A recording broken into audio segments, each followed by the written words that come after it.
Today we finish reading A Tough Mind and a Tender Heart. A third way is open in our quest for freedom, namely nonviolent resistance that combines tough-mindedness and tender-heartedness and avoids the complacency and do-nothingness of the soft-minded and the violence and bitterness of the hard-hearted. My belief is that this method must guide our action in the present crisis in race relations. Through nonviolent resistance, we shall be able to oppose the unjust system and at the same time love the perpetrators of the system. We must work passionately and unrelentingly for full stature as citizens, but may it never be said, my friends, that to gain it, we use the inferior methods of falsehood, malice, hate, and violence. I would not conclude without applying the meaning of the text to the nature of God. The greatness of our God lies in the fact that he is both tough-minded and tender-hearted. He has qualities both of austerity and gentleness.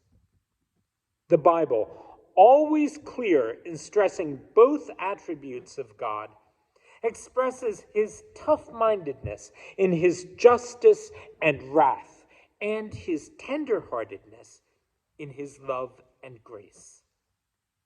God has two outstretched arms. One is strong enough to surround us with justice, and one is gentle enough to embrace us with grace. On the one hand, God is a God of justice who punished Israel for her wayward deeds, and on the other hand, he is a forgiving Father whose heart was filled with an unutterable joy when the prodigal son returned home. I'm thankful that we worship a God who is both tough-minded and tender-hearted. If God were only tough-minded, he would be cold, passionless, a despot sitting in some far-off heaven, contemplating all, as Tennyson puts it, in the palace of art. He would be Aristotle's unmoved mover, self-knowing, but not other-loving. But if God were only tender-hearted, he would be too soft and sentimental to function when things go wrong, incapable of controlling what he has made.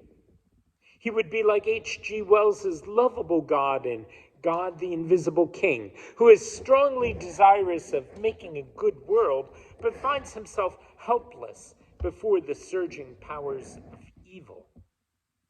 God is neither hard-hearted nor soft-minded. He is tough-minded enough to transcend the world. He is tender-hearted enough to live in it. He does not leave us alone in our agonies and struggles. He seeks us in dark places and suffers with us and for us in our tragic prodigality. At times, we need to know that the Lord is a God of justice.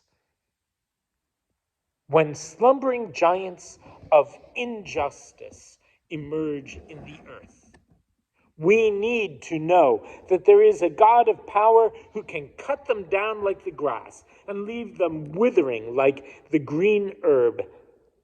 When our most tireless efforts fail to stop the surging sweep of oppression, we need to know that in this universe is a God whose matchless strength is a fit contrast to the sordid weakness of man.